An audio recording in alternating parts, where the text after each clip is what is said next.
சுரத்குமார், யோகிராம் சுரத்குமார், யோகிராம் சுரத்குமார் ஜெயகுமார். தொடர்ந்து தூத்துக்குடியிலே நம்ம மாதந்தோறும் முதல் வெள்ளிக்கிழமை சத்சங்கம் நடத்திக்கிறோம். கேன்சர் திரும்ப சொன்னால் எல்லாரும் ஞாபகம் பள்ளியெல்லாம் மறந்துக்கூடாதுன்றதுனால எல்லா மாதமும் ஆங்கிலம் முதல் வெள்ளிக்கிழமை பிரைன் நகர் நடத்திட்டு இருந்தோம். இப்போ அவங்க சக்தி சொல்றீங்க லண்டன் போயிருக்காங்க. 3 மாதம் என்னுடைய ஆசையே பல எல்லாரும் இலங்கையில் நடக்கணுங்கிறதா சாமியை நான் கொண்டு. அதனால இப்படி அப்பப்போ இந்த வீடுகளை மாற்றுவோம். எல்லா வீடுகளையும் நடக்கிற மாதிரி கொண்டு வருவோம். ரொட்டேட் பண்ணி கொண்டு வருவோம். பிரதானமாக பிரைன் நகரம் அடிப்படையாக வச்சுருவோம். ஏன் சொல்லுவாங்கன்னா நம்ம மாதம் ஒரு நாள் கூடி நம்ம இப்போ சாமிக்கு நீண்ட காலம் பக்தி கொடுக்கிறோம். பக்தி அடுத்த நிலைக்கும் கணிந்து பக்திங்கிறது ஒரு குறிப்பிட்ட காலம். பக்தி ஞானமாக மாறும். அப்போதான் அது அடுத்த கண்டுபிடிப்பு. கர்மயோகம், பக்தி யோகம், ஞான யோகம். கர்மயோகம் தான் நம்முடைய அன்றாட வாழ்க்கை. நம்முடைய எல்லா செயல்களையும் இறைவனுக்கே அர்ப்பணித்து செய்வோம். அந்த கர்மயோகம்லாம் நம்ம செட்டில் தண்ணி பண்ணி விட்டேன். எங்கள் செட்டில் கர்மயோகத்தை நம்ம கடந்தாச்சு. நாங்கள் பக்தியில் உட்காந்துருக்கிறோம். நாங்கள் இந்த பக்தியில இருந்து அடுத்தால ஞானத்துக்கு நகரும். அப்போதான் அந்த படிநிலை சரியாக இருக்கும். அதனால ஞானத்துக்கான ஒரு நாட்டத்தை கொடுக்குறேன். இப்போ நான் பல இடங்களில் ஞான யஜ்ஜம் ஆரம்பிச்சு அவர்கள் சிறு போய் தான் 19 இருக்கும். இப்போ சக்தி சொற்களிங்க தொடர்ந்து நம்முடைய பகவத்கீதை சொல்லி கீதை எல்லாரும் கேட்போம். நமக்கு இன்ட்ரெஸ்டாக இருக்கும். கீதை படிக்கக்கூடாது. எல்லாருமே கீதை இருக்கும், ஆனால் படிக்க மாட்டோம். அதான் நான் சக்தியில் உட்காத ஒரு அத்தியாயமாக நமக்கு அறிமுகப்படுத்திருக்கோம். சுவாமியுடைய லீலைகளை நமக்கு மீனாட்சி சாமி கொடுக்குறாங்க. இன்னும் ஒரு விஷயம், உபனிஷத்து ஞானத்துக்குனே உள்ள ஒரு இலக்கியம் தான் உபனிஷத்து. இப்போ வேதங்கள் கர்ம காண்டம். நீங்கள் எப்படி யாக யஜ்ஞங்கள்லாம் எப்படி பண்ணணும், இந்த வாழ்க்கையில் என்ன சக்ஸஸ் ஆகணும், புத்திரகாமேஸ்வரி யாகம், ஆயுஷ் விருத்தி ஹோமம், வீடுகளில் பண்ணுறாங்க கணபதி ஹோமம், ஆயுஷ் விருத்தி ஹோமம், சுதர்சன ஹோமம், இதெல்லாம் இந்த உலக வாழ்க்கையில் நம்ம இன்னும் நல்லா சௌரியமாக இருப்பதற்கான விஷயங்கள். எனவே அதை கர்ம காண்டம் தான் சொல்கிறேன். உபனிஷத்து அப்படி இல்லை. நீ யார், நான் யார், இந்த உலகம் என்னது, இறைவன் யார், நம்ம வாழ்க்கை எதுக்காக பிறந்துக்கிறோம், இந்த வாழ்க்கை கடைசியில் எங்கே போய் சேரப்போகுது, இதையெல்லாம் சொல்லக்கூடியதுதான் உபனிஷத்.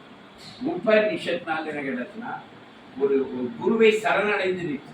உபனிஷத் ஒன்றை நெருங்கி சரணடைந்து நிற்கிறது, அதுதான் உபனிஷத். அப்போ ஆட்டோமேட்டிக்காக நம்ம யோகியை நெருங்கிட்டோம், யோகியை சரணடைஞ்சிட்டோம். அப்படி அந்த யோகி தான் உங்களுக்கு இந்த ஞானத்தை உணர்த்துறாரு. இந்த விஷயமாக இன்றைக்கு நான் 12 உபநிடதங்கள் பெருசு. பாரதியார் பாடுவார், 12 உபநிடத நூலங்கள் நூலே பார்மிசை இதுபோல் நூல் பிரிதொன்று இல்லை. எங்களோட 12 உபனிஷத்து இருக்கு. இதுக்கு நிகரான நூல் இந்த உலகத்திலேயே இல்லை பாரதி பாடு. அப்பேற்பட்ட உபனிஷத்துக்கு அவ்வளோ பெரிய பெருமை இருக்கு. இப்போ நான் உங்களுக்கு முதல்ல இன்ட்ரோடியூஸ் பண்ணுறது ஈஷோபனிஷத்து முடிச்சு ஏற்கனவே 2 இது சொல்லிட்டு இவ்வளோ நிறைவு செய்கிறேன். 18 ஸ்லோகங்கள் தான் ஈஷோபனிஷத். ஈசா வாக்கியம் இதம் சர்வம் அப்படின்னு சொல்லுவேன். இதுதான் நான் சொல்றேன். சாமி ஃபாதர் அலோன் எக்ஸிஸ்ட் பண்ணார். என் தந்தை ஒருவரே இருக்கிறார். ஐயா வைகுண்டர் சொன்னார், ஐயா உண்டு. எல்லாம் அது தமிழ், இது ஆங்கிலம். ஈசா வாசியம் இதம் சர்வம் சமஸ்கிருதம். ஈசனே எல்லா உயிர்களிலும் இருக்காங்க. ஈசனே எல்லா உயிரும் வசிக்கின்றார் அப்படின்னு சொன்னார். தம்பியா ஈசா வாசியம் இதம் சர்வம். ஈசா ஈசன், வாசியம் வசிக்கிறான், இதம் சர்வம் விஷயத்தை தோன்று. இது நம்ம 18 36 லைன். உபனிஷன் பெரிய கற்கண்ட சிறிய உபனிஷத்து மொத்தமே 36 லைன் தான். கடகடான இந்த லைனை வச்சு அது எந்த சொல்றதுங்கிறதே நான் உங்களுக்கு சொல்லுவேன். ஈஸியாக உங்களுக்கு முடியும். முதல் உபனிஷத்து அந்த ஈசா வாசியம் இதம் சர்வம் யத் கிஞ்ச ஜகத்யாம் ஜெகத் கேன ஜெக்தேன புஞ்சிதா மா கிருத சமஸ்கிருதம் வாசியம் பேக்ரவுண்ட் அர்த்தத்தை சொல்லிடுறேன். வேற ஒன்றும் இல்லை. ஈசா வாசியம் இதம் சர்வம், எல்லாவற்றுள்ளும் இறைவனை உரைகின்றார். சர்வம் என்ற பதம் உயிருள்ளவை உயிரற்றது இரண்டையும் புரிகிறது. சர்வம் ஏன்னா கல் மண்ணில் கூட இறைவன் இருக்கிறான். அதனால பகவான் உயிருள்ள வஸ்து மட்டும் இல்லை, கல்லுக்குள் இருக்கும் தேரைக்கும் கனிந்து ஒட்டுப்போம். எனவே கல் மண் எல்லாத்துலேயுமே இறைவன் இருக்கிறான்னு நம்ம சொல்லுவோம். அவனின்றி ஓர் அணுவும் அசையாதது தாய்மானவர் சொல்றார். அவனின்றி ஓர் அணுவும் அசையாது. எல்லாத்துக்குள்ளே யார் தான் இருக்காங்க, இறைவன் தான் இருக்கிறார். தேன தெக்தேன புஞ்சிதா, அவனாலேயே அனைத்து வகுக்கப்பட்டுள்ளது. தேன தெக்தேன புஞ்சிதானா அவனாலேயே அனைத்து வகுக்கப்பட்டுள்ளன.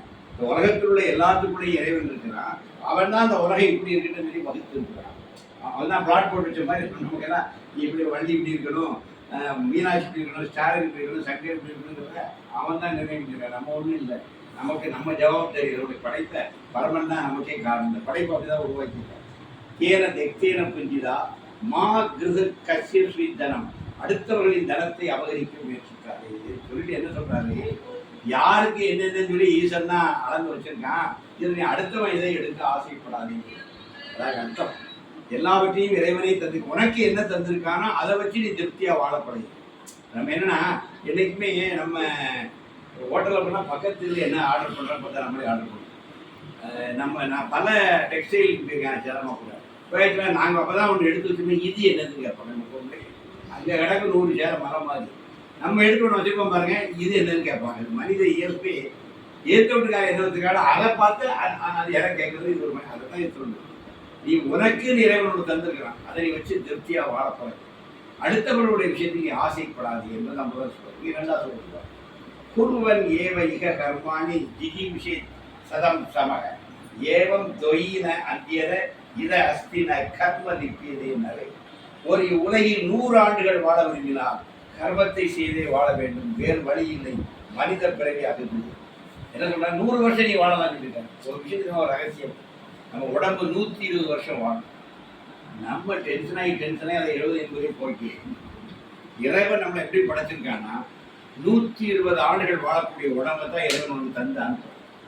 நம்ம ஆகிற டென்ஷன்ல அடுத்தவனையும் டென்ஷன் ஆக்கி நம்மளும் டென்ஷன் ஆகி அவ ஆயோட 10 குறைச்சி நம்ம ஆயோட 15 குறைச்சி இதான் நடக்கும். டென்ஷன் ஆகிற 2 விஷயம் இல்லை, உனக்கு மட்டும் இல்லை அடுத்த டென்ஷன் ஆகி கொடுத்ததே இல்லை, அவருக்கும் ஆயுள் குறையும் உனக்கும் குறையும். இதான் நடக்கும்.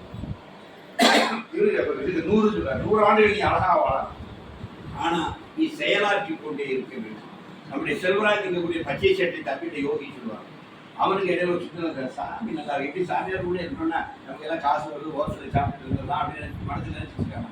அவன் சாமி கூட தம்பி இந்த பிச்சைக்காரர் கூட அப்பாவுக்கு வேலை செஞ்சு தான் இருக்கிறாரு, யாரும் வேலை செஞ்சுதான் சாமி சாப்பிடணும், சும்மா சாப்பிடக்கூடாது, நம்ம ஏதாவது வேலை செய்யணும், ஏதாவது வேலை செஞ்சு தான் சாப்பிடணும், வேலை செய்யாமல் இருக்கக்கூடாதுன்னு சொல்லி செல்வராஜ் பேருக்கு அவங்க வேண்ட சொன்னான். சாமி என்ன போய் சொன்னார், மக்கள் என்ன நல்லா இருக்க சாமி கிட்ட எல்லாரும் ஓரத்துக்கு கூட அப்படி எடுத்து சாமி கொடுக்காரு எல்லாருக்கும், ரொம்ப நல்லா இருக்கு, இவங்க கூட நம்ம இருந்தால் நமக்கு ஈஸியாக காசு கிடைக்கும் அப்படின்னு நம்ம நினைச்சிட்டு இருக்கும்போதே கொண்டு சொல்லிட்டாரு. அந்த பிச்சைக்காரன் கூட அப்பா காட்டி ராப்பகலாக வேலை பார்க்குறான், வேலை பார்க்கறதுனால தான் இதை சாப்பிட முடியுது. அதனால தம்பி நம்ம எப்போதும் வேலை பார்த்தா சந்தேகம் பெரிய ஒரு கான்ட்ராக்டராக இருக்கிறான். அவன் என்கிட்ட திண்டுக்கல் மீட் பண்ண அவன் என்கிட்ட சொன்ன விஷயம் எது சொல்றாங்கன்னா, அதனால கர்ம லிப்பியதே நிறைய, கர்மம்னா செயல், லிப்பியதே நிறைய. மனிதனை நீ பிறந்துட்டா வேலை செஞ்சாலும், மனித ஜென்மம் எடுத்தாலும் என்ன பண்ணி ஆகணும், வேலை செஞ்சாகணும். ரிட்டையர்மெண்ட் வந்து நமக்கு மட்டும் தான் இருக்கு. காக்கா குருவி எதாவது ரிட்டையர் ஆயிருக்குதா, தாத்தா குருவி எதாவது இருக்கா, அதான் கொடுக்க குஞ்சுக்கு மட்டும் தான் இறங்கி விட்டுரும். பார்த்தீங்களா, குஞ்சுக்கு இறங்கி விட்டுரும். வேற ஏதாவது குருவிக்கு, வயசான குருவிக்கு இந்த இளங்குருவி விட்டுதா கிடையாது. முதியோர் எலும்புலாம் இங்கே தான் இருக்கு. இயற்கையோட வேற எங்கேயும் முதியோர்கள் கிடையாது சார். கடைசி நிமிடம் வரை அந்த காக்கா பறந்துட்டு தான் இருக்கு. கடைசி மரணத்துக்கு முதல் விஷயம். நம்ம விலங்குகள் எல்லாம் பாருங்க, அங்கே ஓய்வு இல்லை, அங்கே ரிட்டையர்மெண்ட் கிடையாது, பென்ஷன் கிடையாது. அந்த நாளையரை அதான் தேடி போய் சாப்பிடும். ஆனால் மனிதனுக்கும் அது மாதிரி என்ன சொல்றாரு, நிறைய லிப்பியது கர்ம லிப்பியதே நிறைய, உன்னை நான் வேலை செய்ய தான் படைத்திருக்கிறேன், எனவே நீ செயல்பட்டு கொண்டே இருந்து. இதை நம்ம புரிஞ்சுக்கணும். ஓய்வுக்கு அப்புறம் வேற மாதிரி செய்யணும். ஓய்வு நம்ம அரசாங்க வேலை பார்த்தோம், ஒரு பிரைவேட்ல வேலை பார்த்தோமோ அதெல்லாம் வேற விஷயம். ஓய்வு பெற்ற பிறகும் நம்ம நாங்கள் அலையிறோம்ல, வீடு வீடா போடுறோம், சாமி நாமா சொல்றோம், அங்கே பார்த்த ஹேரத்துல எங்கே பார்த்தா தெங்காசி வர எங்கே பார்த்தா எங்கே வந்தாச்சு, நாளைக்கு பார்த்தா பிறந்துடும், இப்படி சுற்றிக்கிட்டே வர மாதிரிங்க. இதுதான் சாமி. ஏதோ ஒன்றை எடுத்துக்கிட்டு ஆன்மீக பணியாக இருக்கலாம், ஏதாவது ஒரு பணியை எடுத்துக்கிட்டு தொடர்ந்து நீ செயலாக்கிக்கிட்டே இருக்கணும். செயல் புரியாமல் இருந்தால் நீ விடா போயிடும். செயல் முக்கியம். கர்ம லிப்பியது நிறைய, வினைக்கண் வினைக்கடல் ஒவ்வொரு வினைக்குறை தீர்ந்தாரின் தீர்ந்து வள்ளுவம் இதையே சொல்லுது. வினையாற்றாது ஒருவரை உலகம் கைவிட்டு. இந்த செயல் செய்யாமல் இருந்தால் உலகமே அவன் கைவிட்டு இல்லாமல் செத்து போயிடுவான். வேலை இல்லாமல் இருந்தாலும் இறந்து போயிடுவான், வேலை செஞ்சுட்டே இருக்கின்றது. அடுத்தது 4, அநேஜத் ஏகம் மனசோ ஜகியோ நைன தேவா ஆப்னுவன் பூர்வ மர்ஷார் தத் தாவதோ அந்நியன் அந்நியதி திஷ்டத் தர்பினவோ மாதரிஷ்வா ததாதி. இந்த ஆத்மா அசைவற்றது. உடல் அசைஞ்சிட்டு இருக்கிறான், இந்த உடலுக்குள்ள இருக்கிற ஆத்மா அசைவற்றது. அது மனதை விட வேகமாகுது. மன வேகம் தான் ஜாஸ்தி. இப்போ நினைச்சோன்னா உடனே அமெரிக்காவை மனசில் கொண்டு வந்துடும். நம்ம கண்ணு அப்படியே வந்துடுது, என்னெல்லாம பண்ணிட்டு இருக்காங்க, அவங்க மேலே கோபம் வந்துடும். அப்போ மனோவேகங்கிறது இங்கே இருக்குது, எதை நினைச்சாலும் அது இந்த மனசுக்குள்ள வந்துடுது. உலகத்திலே பெரிய வேகம் என்னதுன்னா மனோவேகம். அதை விட ஆத்மா வேகமாக இயங்கி சொல்றாரு. ஆத்மா அசைவற்றது, மனதை விட வேகமானது. அதான் மனசோ ஜவியோ, மனசு சலிக்கிறதை விட வேகமாக ஆத்மா செய்யும். தேவர்கள் தங்களுக்கு முன் ஓடி அதை முந்த முடியாது. தேவாதி தேவர்கள் ஓடினா கூட இந்த ஆத்மாவை முந்த முடியாது. அவங்களோட இது வேகமாக போகும். அமர்ந்திருக்கும் போது அதன் பின் ஓடுபவர்களை விட வேகமாக செல்கிறது. அந்த லேட்டாக ஆரம்பிச்சா கூட பின்னாடி வந்தவங்க தாண்டி அது ஓடிடும் அப்படின்னு. அதன் மூலம் மாதரீஸ்வரன் அனைத்து உயிரினங்களின் செயல்பாட்டை ஆதரிக்கிறது. காற்றும் மழைந்தது மற்ற கடவுள்களை அவன் வென்று முன் அநேஜன் ஏகம் மனசே மனசோ ஜவியோ. அது அசைவற்றது, ஆனால் மனதை விட வேகமானது. இது வெளிப்படையான முரண்பாடு. அது முரண்பாடாக தெரிகிறது, ஆனால் அது அப்படியல்ல. ஆத்மா எங்கும் நிறைவேற்றி இருப்பதால் பரிபூரணம். ஆத்மா மனதை விட வேகமானது. அது எப்படி சொல்றாங்கன்னா, ஆத்மா எல்லாத்துலையும் இருக்குன்னு சொல்லும் பொழுது நீ ஓடக்கூட ஓடி போய்கிறது அதுதான் இருக்குது. ஆத்மா எல்லாத்துலையும் இருக்குன்னு நீ இந்த பாயிண்ட்ல ஆரம்பிச்சு அந்த பாயிண்ட்டுக்கு போனா இந்த பாயிண்ட்ல ஆத்மா இருக்கு, அந்த பாயிண்ட்ல ஆத்மா இருக்கு. ஆத்மா தானே ஜெயிக்கும். நம்ம தான் இங்கேருந்து அங்கே ஓடணும். நீ அங்கே ஓடனா அங்கே யாரெல்லாம் இருக்க போறாங்க? அது இறைவன் தான் இருக்கிறான். அப்போ எல்லா ஓட்டத்திலையும் எதுதான் முடிஞ்சுட்டு இருக்கும்? இறைவன் தான். ஓட ஆரம்பிக்கிறது நீ, ஓடி முடிச்சு அடையிற இடத்துல அங்கே குறைந்தே இறைவன் உட்கார்ந்துருப்பான். இதுதான் உங்களுக்கு அதுதான் அவர் சொல்ல வர. ஆத்மா அசைவற்றது, அது எல்லாத்துக்குள்ளும் உரைகின்றது. எல்லாத்தையும் விட அது வேகமாக போய். காரணம் என்ன கேட்டா, அது எல்லா இடத்துலையும் சர்வ வியாபி. எல்லா இடத்துலையும் இந்த ஆத்மா பரவி இருக்கிறதுனால அதை யாராலும் ஜெயிக்க முடியாது. அதனால நம்ம என்ன சொல்றாரு, இதுல உடம்பு இல்லடா, உனக்குள்ள யாராலும் வெல்ல முடியாத ஆத்மான்னு இருக்கு, அதை நீ பா அப்படின்னு கொண்டு வராங்க. உனக்குள்ள எவ்வளவு பெரிய வஸ்து இருக்குது, எவ்வளவு பெரிய சொத்து இருக்கு தெரியுமா? இருக்கிற எல்லா சொத்தையும் விட உயர்ந்த மதிப்புள்ள ஒரு சொத்து உனக்குள்ளே இருக்கு. எல்லாருக்குள்ளே இருக்கு, எல்லாருக்குள்ளே இருக்கு. அதான் நாம கண்டுபிடிக்கணும். அதுதான் உபனிஷத் வழிகாட்டுது. அதனாலதான் ஆத்மா இவ்வளவு உயர்ந்ததுன்னு சொல்லுது. அதை திருமந்திரமும் சொல்லுது. ஒக்க நின்றானை உலப்பிலி தேவர்கள் நக்க நின்று ஏற்றிடும் நாதனை நாள்தோறும் பக்க நின்றார் அறியாத பரமனை துக்கு நின்று உன்னியான் போற்றி செய்வேனே. இதே கருத்தோட அழகா சொல்லுது. பக்க நின்றார் அறியாத பரமன். பக்கத்திலே நிற்பான். ஐயர் பூஜை பண்ணனால சாமி ஐயர் வேண்டியாலும் நினைச்சுறாங்க. அவர் பக்கம் நின்றார் அறியாத பரமன். பக்கத்துலனே ஒருத்தர் பூஜை பண்ணிட்டுவான். அவனுக்கு அந்த சாமி தெரியாது. தள்ளி நின்று ஒருத்தர் கும்பிடுவான். அவனுக்கு எல்லாம் கிடைச்சிது. பக்க நின்றார் அறியாத பரமனை ஒக்க நின்றான். தள்ளி நிற்கிற ஒருத்தன் அறிந்து கொள்ள முடியும். அது மாதிரிதான் ஆத்மா சொல்றாரு. தத் ஏ ஜதி தத் நை ஜதி தத் தூரை தத் அந்திகே தத் அந்தரசிய சர்வசிய சத்து சர்வசி அசிய பாகியத. இந்த ஆத்மா வித்தியாசமா இருக்கும். எதிரெதிராக சொல்லுவாங்க, முரண்களாக சொல்லுவாங்க. அது அசைகிறது, ஆனால் அசைவற்றது. ஆத்மா தான் அசையுது, ஆனா அது அசைவில்லாமல். நம்மளை எல்லாம் இயக்க வைக்குது, ஆனா அது இயக்கம் இல்லாமல். அதால் என்னது, அது தொலைவில் உள்ளது, அது அருகில் உள்ளது. தொலைவில் நடக்கிறதையும் சொல்லுது, ஆனா அது நம்ம ரொம்ப பக்கத்துல இருக்கு. நமக்கு இப்ப தொலைவில் தான் இருக்கு. நமக்கு ஆத்மா உணர்வு. இப்போ ஆத்மா நம்மளை பொறுத்தவரை ரொம்ப தள்ளி, அது எங்க இருக்குன்னே நமக்கு தெரியல. ஆனா என்ன ரகசியம் தெரியுமா, அது உனக்கு உள்ளே தான் இருக்கு. உண்மையிலே ஆத்மா உனக்கு ரொம்ப பக்கத்துல இருக்கு. அது நீ உணராதனால அது எப்படி இருக்கு, ரொம்ப தள்ளி இருக்க மாதிரி. நீ உணர்ந்த போது இதுதானா, இது போய் இவ்வளவு நாளா தண்ணி இருக்குல்ல, இவ்வளவு பக்கத்துல இருக்கு நம்ம சொல்லி முடிக்க போறோம். அதுதான் அழகா சொல்றாரு. அது தொலைவில் இருக்கிறது, அதுவே உன் அருகிலும் இருக்கிறதுன்னு சொல்றாரு. அடுத்தால அது எல்லாவற்றிலும் உள்ளது, அது இவை அனைத்து இல்லாமலும் உள்ளது. எல்லாத்திலேயும் இருக்கு. இது எல்லாம் நாளைக்கு அழிஞ்சா கூட அது இருக்கும். ஏன்னா மற்றவை எல்லாம் அழியும். உலக ஒரு ரகசியம் இருந்துங்க. படைத்தல் காத்தல் அழித்தல், சிருஷ்டிக்கப்பட்டவை எல்லாம் அழியும். இதெல்லாம் அந்த உலகத்தில் படைக்கப்பட்டது.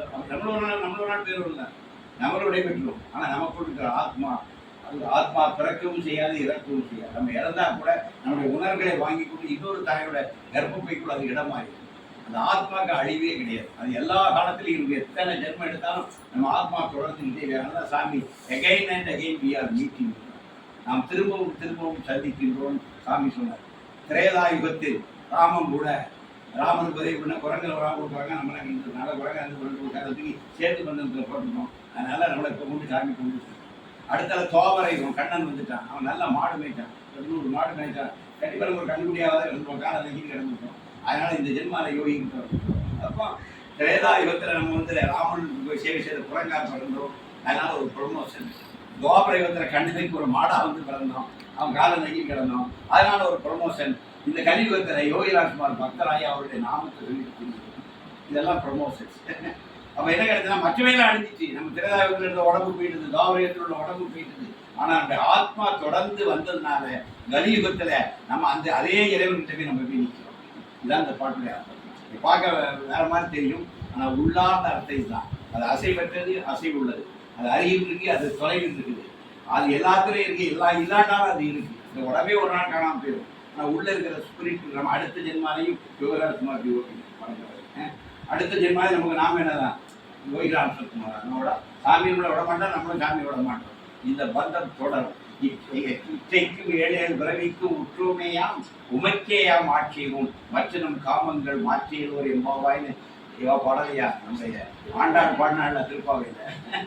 இச்சைக்கும் ஏழேழு பிறவிக்கும் கண்ணா, இந்த பிறவி மட்டும் இல்லை கண்ணா, நீ 7 பிறவி எடுத்தாலும் உற்றுமையாம் உமக்கேயாம் ஆட்சியும், உனக்கு தான் நான் பாடுவேன், உனக்கு தான் நான் வணங்குவேன். மற்ற நம் காமங்கள் மாற்றியதோர் எம்பாவாய்னு ஆண்டாளே என்ன சொல்றேன், 7 பிறவி எடுத்தாலும் என்னைக்கும் கண்ணன் தான் என்னுடைய தெய்வம். அது மாதிரி இதே தான் நம்ம நிலை.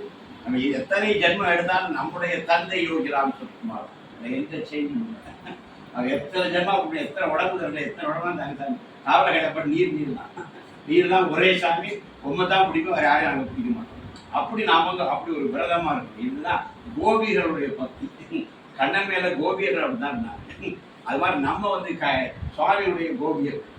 சாமி தலைவர் எங்கேயும் போகும். நாங்கள் மிக உறுதியாக எத்தனை ஜென்மம் எடுத்தாலும் யோகிராம் சுக்குமார் அந்த நாக்கில் எதையும் சொல்றாரு.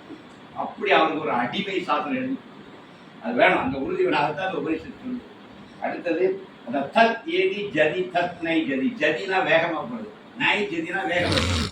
அது மாதிரி தத் தூரே தத் அந்திகை. தூரத்தில் இருக்கு, அந்தி பக்கத்துல இருக்கு, அண்மையில் இருக்கு. தர அந்தரசிய சர்வசிய. அந்தரங்கமாகவும் இருக்குது, சர்வமாகவும் இருக்குது. சர்வசி அசிய பாகிர எல்லாமாவும் இருக்குது, பாகிய தூரத்துல அது இருக்குது. எல்லாம் விநாயகர் அகல சொல்றார். அணுவிற்கு அணுவாய் அப்பாலுக்கு அப்பாலாய் கணுமுற்றி நின்ற கரும்புள்ளை காட்டுகிறார். உங்களுக்கு ஈக்குவலா விநாயகர் இருக்கு. அணுவிற்கு அணுவாய் அப்பாலுக்கு அப்பாலாய் கணுமுற்றி நின்ற கரும்பு உள்ளே காட்டி கட உள் எங்கதான் இருக்காரு, உள்ளதான் இருக்காரு. அதான் சொல்லுது. அணுவில் அவனும் அவனொரு அணுவும் கடுகரல் என்று கலப்பது உணரார். இணையில் ஈஸ்வர அமரெங்கும் ஆகி தனிவிரல் நின்றான் சராசரம் தானே அப்படின்னு திருமந்திரம். அடுத்தால 8வது பாடல். ச பரியகா சுக்கரம் மகாயம் ஆபரணம் அஷ்டவிரதம் சுத்தம் அபாவித்தம் கவிர் மனிஷி பரிபூ சுயாம்பு யாதாத் யதோதான் யாதாத சாத்தி பய சமாப்பிய. அவர் எல்லா இடங்களிலும் வியாபித்திருக்கின்றார். பிரகாசம் உள்ளவர், உடல் அற்றவர். காயம், காயம்னா உடம்பு, காயமே பொய்யடா காயம்னா உடம்பு. காயம்னா ஆத்மாவுக்கு உடம்பு கிடையாது. அடுத்தால வர்ணம். 4 வர்ணம் எது கிடையாது, நமக்கு தான் வர்ணங்கள் தான். பிராமணன் சத்திரியன் சூத்திரன்லாம் உலகத்துலாம். ஆனால் ஒரு ஞானிக்கு எந்த வர்ணம் கிடையாது. அதான் வர்ணம். காயம் வர்ணன் சினவிரம். அடுத்தால என்ன கிடையாதுன்னா தசைகள் கிடையாது, அதான் உடம்பு கிடையாதுன்றாங்க.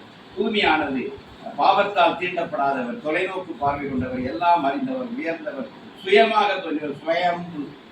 சுயம்புவாக அந்த ஆத்மாங்கிறது சுயம்புவா தோன்று.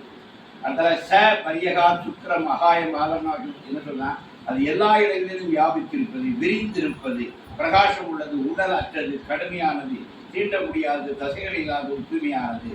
காயமே இது பொய்யடா, வெறும் காற்றடைத்த பொய்யடா, அதான் காயம். அப்புறம் கபீர் மனிஷி பரிபூ சுயாம்பு. நம்ம சுயமாகத்தான் வாழணும். கபீர் மனிஷி நம்ம ஒரு சுயம்புவாக தான் இருக்கிறோம். அடுத்த கவி என்றால் தொலைநோக்கு கொண்டது, அனைத்தையும் பார்ப்பது. மனிஷி என்றால் மனத்தை தூண்டுவது. பரிபூ என்றால் அனைத்திற்கும் மேலாக இருப்பது. சுயம்பு என்றால் அனைத்திற்கும் மூலமானது, சுதந்திரமாகவும் சர்வ வல்லமையுடனே இருக்கும். தனியொரு முதல். அதான் நம்ம சுயம்புங்கிறது தமிழ் தனி முதல். தனியா இருக்கிற ஒரு ஆதி முதல், தனி ஒரு முதல், தனி முதல்வாங்க. திருப்புகள் அருகநாதர் பொதுவதாய் தனி முதலதாய் எவ்விற்கும் பொதுவானதாகி தனிப்பட்ட மூலமுதல் பொருளாகின்னு திருப்புகளை போனோம். தனி முதல் தான் போனோம். நம்ம எல்லாருமே தனி முதல். இந்த ஆத்மாவுக்கு சுயம்புவா நிற்கும். அது எதையும் டிபெண்ட் பண்ணி இருக்காது, தனியா இருக்கும். நம்மளா அப்படிதான். அதுதான் நம்மள ஆத்மான உடனே நம்மளா அதுதான். நம்ம தனி முதல் தான், சுயம்பு தான். சுயம்பிரிகை சாமி புரியுதா? யாருமே சுயம்பிரிகை சாமி. சுயம்பிரிகை பெரிய நிலை, உயர்ந்த நிலை. சுயம்புன்னு பேர் சொல்லுவாங்க, கிராமத்தின் பேர். சுயம்புங்கிறது ஆக உயர்ந்த நிலை தான் சுயம்பு. அது சமஸ்கிருத சொல்லுவாங்க, சுயம்பு சொல்லுவோம். சுயம்பு சுயம்பு. சுயம்பு ஒரு தனி, தனி சரி முதல். தமிழ் கிட்ட தனி முதல். அடுத்தால அதான் சாமி சொல்றாரு. டோன்ட் லிமிட் பிசிக்கல் ஈஸியாக தான் சாமி சொல்றாரு. பிச்சைக்காரனை உடம்பா கருதிடாதீங்க, இது எல்லாத்துலேயும் இருக்கான். இதுதான் உபனிஷத்து 10. நீ 15வது உபனிஷத்துக்கு போறேன். கிரண்ய மயனோ பாத்திரேன சஸ்யசிய அபிஹிதம் முகம் தத்வம் பூஷன் அபாவர்ணு சத்திய தர்மாய திருஷ்டையே. தங்க மூடியால் மறைக்கப்பட்டது போல உண்மையின் முகம். அது அருமையான ஒரு கவிதையா இருக்கு. ஒரு தங்க முடியினால் மறைக்கப்பட்டது போல உண்மையின் முகம் மறைக்கப்பட்டுள்ளது. சூரியனே, அதை விலக்கி எனக்கு மெய்ப்பொருளின் தரிசனம் அறிவாய. கிட்டத்தட்ட காயத்ரி மந்திரம் மாதிரி. ஓம் பூ கோஷ்மக தத் சந்துர்வரேணியம் வர்கோ தேவஸ்ய தீமகி தியோ யோன பிரசோதயாது. சூரியனை பார்த்து உன்னுடைய அந்த வெளிச்சம் எனக்குள்ளும் பரவட்டும். இன்னொரு இருக்கிற அஞ்ஞான மகளுக்கு அதுக்கு ஈக்குவலான ஒரு வெளிச்சத்துக்கு ஒரு தங்கமான மூடியினால் என்னை மறைச்சிருக்க. சூரியனே இந்த மூடியாக உள்ள இருக்கிற சத்தியம் எனக்கு தெரியட்டும், என்னை நான் உணரட்டும், நான் யார் என்பதை நான் அறியட்டும் அப்படிங்கிற ஒரு ஸ்லோகம் தான் அந்த ஸ்லோகம். தங்க மூடியால் மறைக்கப்பட்டது போல உண்மையின் முகம் மறைக்கப்பட்டுள்ளது. சூரியனை அதை விலக்கி எனக்கு மெய்ப்பொருளின் தரிசனத்தை அருள்வாயாக. மெய்மையின் முகம் ஒளியாலேயே மூடப்பட்டுள்ளது. தங்க முடியும் அதுவே ஒரு மொழி. நீங்க ஒளியை ஒளியால் தான் மூடி வச்சிருக்கீங்க. என்னோட மூடல, ஒளியை ஒளியாலே வாங்க காட்டு அப்படின்னு. ஒளி ரூபமான ஞானியை அவர் காட்டாமல் நான் ஊனக்கண்களால் காண முடியாது. இன்னொரு நல்லா புரிஞ்சுடுங்க. இதை நம்ம ஊனக்கண்களால் பார்க்க முடியாது, ஞான கண்களால் தான் பார்க்க முடியாது. ஒரு குருவை சரணடைந்து அவர் நம்மளை பக்குவப்படுத்துவாரு. நீங்க சாமியெல்லாம் தந்துருவாரு. நான் சாமியோட ஜனெல்லாம் தெரியாதனமா கேட்டு வந்துட்டாரு. என்னால பார்க்க முடியல. நான் சாமியை விட்டுருங்கன்னு. அதுக்கப்புறம் நான் சாமியில இன்னைக்கு வரை எனக்கு கேட்கறதே முடியல. கேட்டா கொடுத்துருவாரு. கொடுத்தா நம்மளால வாங்க முடியாது. இதுதான் உண்மை. இறைநிலையெல்லாம் கேட்டலாம் தந்துருவாரு. தந்து நம்மளால ஒரு செகண்ட் கூட தங்க முடியாது. அது தகுதின்னு வரல. முதல்ல தகுதியை மாட்டேங்குது. என்ன அதுக்கு தகுதி உள்ளவன் ஆகும். அந்த தகுதி எனக்கு எப்போ கிடைக்குதோ அது ஆட்டோமேட்டிக்கா அடுத்த நிமிஷம் அதை வந்து சேரும். பாத்திரம் அறிந்து பிச்சை. இந்த பாத்திரத்தை முதல்ல தயாராகும். பகவானுடைய கருணை வழி ஓட்ட பாத்திரமா நம்ம இருக்கோம். இப்போ நம்ம 9 ஓட்டம் உள்ள ஒரு பாத்திரம், எல்லாருமே நவத்வாரங்கள் உள்ள ஒரு பாத்திரமா இருக்கு. இதில் எதை போட்டாலும் போய் ஒன்று நிற்க மாட்டேங்குது. நம்ம என்ன செய்யணும்?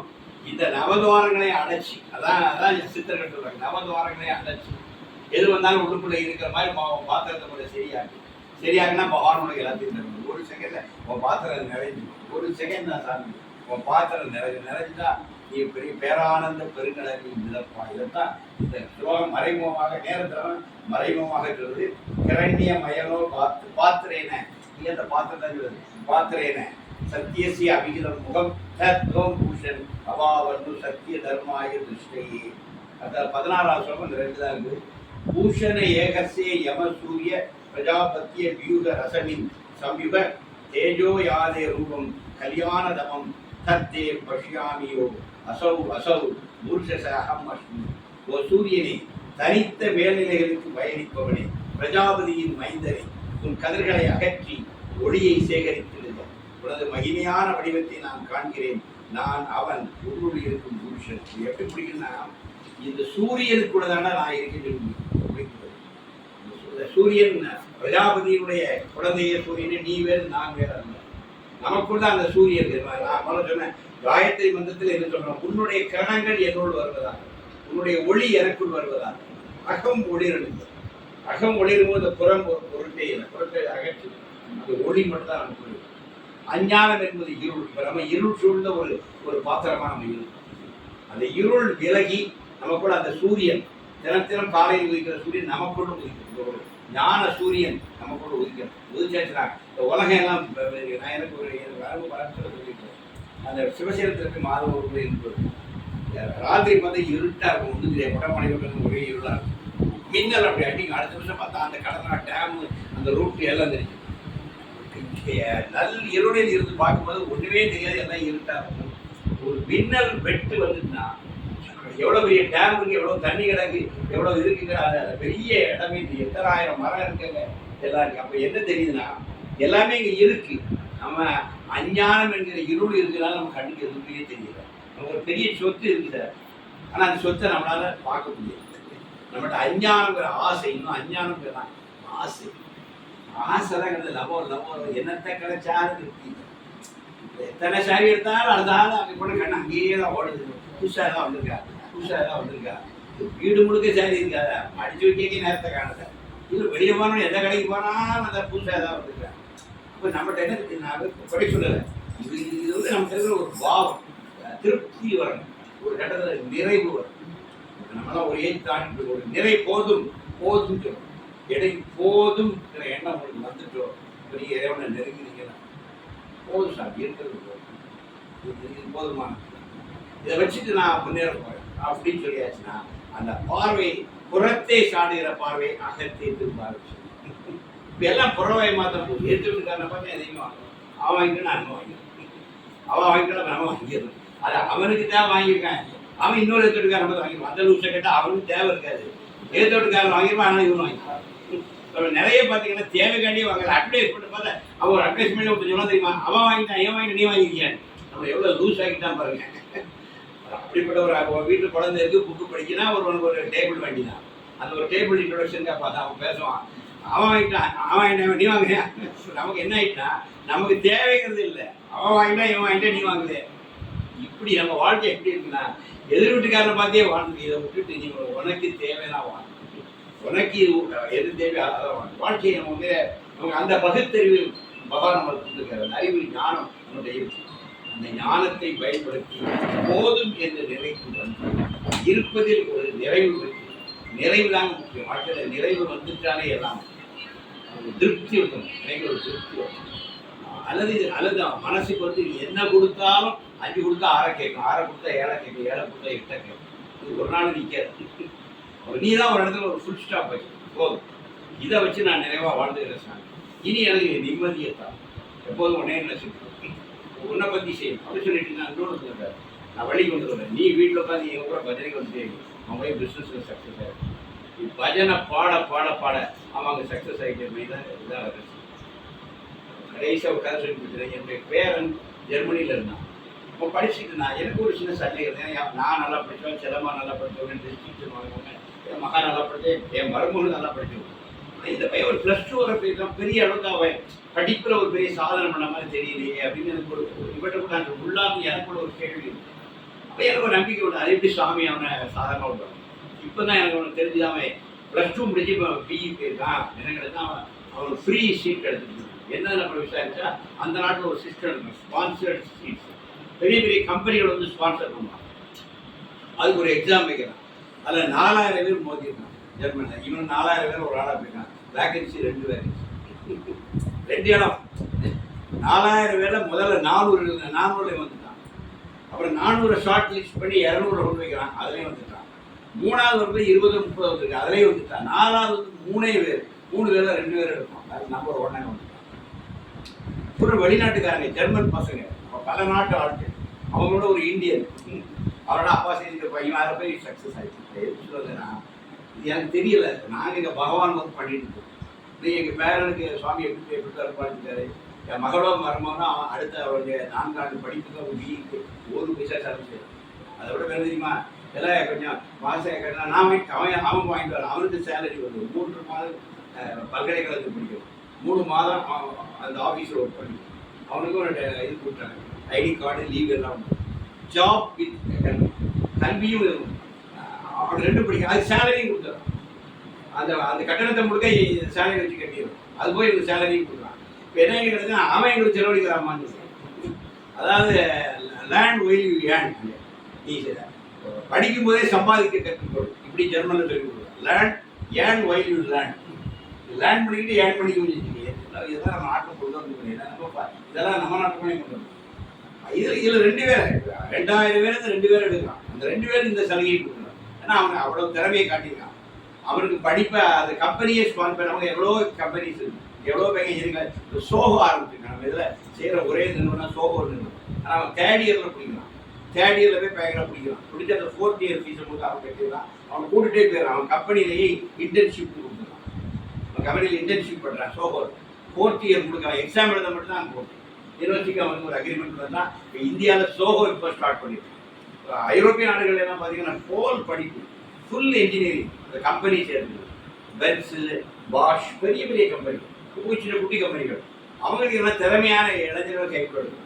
அவனை ஸ்பான்சர் பண்ணும்போது அவன் நாளைக்கு படிப்பு முடிச்சுட்டு அவங்க மாதிரி அவங்க வேலையை கொண்டு வந்துடும். அவனுக்கு திறமையான ஒரு பையன் கிடைக்கிறான். அவனுடைய திறமையை தான் கம்பெனிக்கு எப்படி பயன்படுத்துறான்னு பார்க்கணும். இந்த ஒரு இதில் என்னுடைய பேரனை சாமி அருள் பாதிச்சு சொல்லணும்னா, நாங்கள் போய் பின்னாடி அவனை படிக்க வைக்கலாம் ட்ரை பண்ணலை. நாங்கள் சாமி வேலையை பார்த்தா சாமி நம்ம வேலையை பார்த்துக்கலாம். அதனால் ஒன்று நல்லா புரிஞ்சுடுங்க, நாம் வந்து களத்தில் நின்று பணியாற்றுங்கிற அவசியம். எவன் ஒருவன் என்னையே சரணடைகின்றான் அவனுடைய லோக சேமங்களை நான் வரித்துக் கொள்கிறேன் சொல்லி கீதையில கண்டு சொல்லி, யார் எனக்காக என்னையே சரணடைகிறான் அவனுடைய லோக சேமங்கள், அவனுடைய ரேஷன் கார்டு பிரச்சனை, அந்த இதுக்கு எல்லாம் அவர் பார்த்துட்டு. இப்போ என்கிட்ட எனக்கு வீடுகள்லாம் வேலை எனக்கு நிமிஷத்தில் அந்த பிரச்சனை வரும். ஒருத்தர் வந்து சொல்லுவார் அன்னைக்கே பிடிச்சிடும். எனக்கு இருக்க பிரச்சனையெல்லாம் 1 hour தாங்காது. 1 hour சாமி முடிச்சு வச்சுருவோம். டக்குன்னு முடிகிற மாதிரி தான் வரும். ஒன்றும் இல்லை, அந்த திருநெல்வேலி ஒரு வீடு இருக்குது, ஃபீஸ் கட்டுங்கிறது அப்படின்னு போவோம். அந்த இது வரி கட்டுறது இதெல்லாம் ஞாபகம் இருக்காது. நாங்கள் ஒரு நாள் போவோம், நீங்கள் வரி கட்டணும் இல்லை சின்ன உடனே போவோம், நம்பருக்கு நாங்கள் வரி கட்டு வந்துடுவோம். சாமி 10 நிமிஷத்தில் வரி கட்டு வச்சுருவார். அந்த இதெல்லாம் நமக்கு ரூம் போட்டு நினைச்சிருக்க வேண்டாம், இதெல்லாம் உட்காந்து யோசிச்சுக்க வேண்டாம். என்னுடைய எல்லா பணிகளையும் ஒரு 10 நிமிடத்தை சாமி முடிச்சுட்டு நம்ம ஒருத்தர் போயிட்டே இருந்தோம். இதை நான் எல்லாருக்கும் சொல்லுவேன். நம்ம என்ன நினைச்சிருக்கிறோம், உலக கடமைகளை நம்ம முடிச்சுட்டு அப்புறம் சாமி வாருங்கன்னா அந்த ஒரு நாளும் வராது. ஏன்னா தொடர்ந்து நம்ம இந்த உலகங்கிற மாயின் பின்னால் ஓடிக்கிட்டே இருக்கோம். ஒரு கட்டத்தை நாம ஒரு டெசிஷன் எடுக்கணும். இதுவா அதுவா ஒரு முடிவு எடுக்கணும். இதுதான் எடுத்து இதில் இறங்கிட்டோம்னா இங்கே நீ செய்யச்சே அங்கே அவர் பார்த்துக்குவோம். நீ நின்று செய்கிற சமர்த்தியத்தை விட இறைவன் அவனுக்கு அருள் வாங்கிப்பார் பாருங்க, அது பல மடங்காக இருக்கும். இதனால நான் இப்போ எல்லா கவலையும் மறந்துட்டேன். இது எனக்கு எக்ஸாம்பிள் பேரண்ட் இருந்தால் இப்படி எதை பற்றியும் நான் கவலைப்படுறேன். நம்முடைய ஹெல்த், நம்முடைய வெல்த் எல்லாத்தையும் யோகி பண்ணுறோம். இந்த 18 ஸ்லோகம் அதான் நம்முள் ஒரு ஆத்மா இருக்கு. அந்த ஆத்மா தான் நம்மளை எல்லாம் இயக்குது. அந்த ஆத்மா சர்ம வல்லமை உள்ளது. அது எல்லா இடத்திலும் வியாபித்து இருக்குது. அந்த ஆத்மாவை நீ உணர தலைப்படுவாய், அந்த ஆத்மாவை அடைவாய், நீ ஆத்மா என உணர்வாய். உடனே நீ ஆத்மன் என உணர்ந்தால் அப்போ இந்த உணர்வை உண்மையில don't limit this power with is physical brain is everywhere. அண்ட சராசரமுங்க நம்ம தான் இருக்கும். நம்ம பையனுடைய பிஸ்னஸே நம்ம தான், நம்ம பையனுடைய வெற்றியே நம்ம தான். அப்போ எவ்வளவு யோகா நாமா சொல்லி சந்தோஷமா அந்த பணிகளில் முழுமையாக ஈடுபட்டு என்ன ரொம்ப ஒன்றில் பெரிய வரம் கேட்குறேன். மாதத்தில் ஒரு நாள் தான் வருது, 29 நாள் உங்களுக்கு லீவ் தான். உலகில் கிழமைகளை பார்க்குறது ஒரே ஒரு நாள் முதல் வெள்ளிக்கிழமை, அதுவும் 3 மணி நேரம் 10 மணிக்கு வாங்க 1 மணிக்கு ஓடிட்டு இருக்கேன். 10 to 1, 10:30 to 10 to 1. இது ஏங்க நடக்குதுல்ல நமக்கு நேரத்தை பகவானுக்கு அது நீங்க தான் முடிக்கணும். உங்க லைஃப் ஸ்டைலை பார்த்துட்டு அந்த கொஞ்சம் முதல் வெள்ளிக்கிழமை தேடி தமிழ்நாடு மட்டும் போயிடலாம், தூத்துக்குடிக்கு மாறணும். முதல் வெள்ளிக்கிழமை அந்த 10 to 1 இதுக்கு கொஞ்சம் ஒழுங்கு.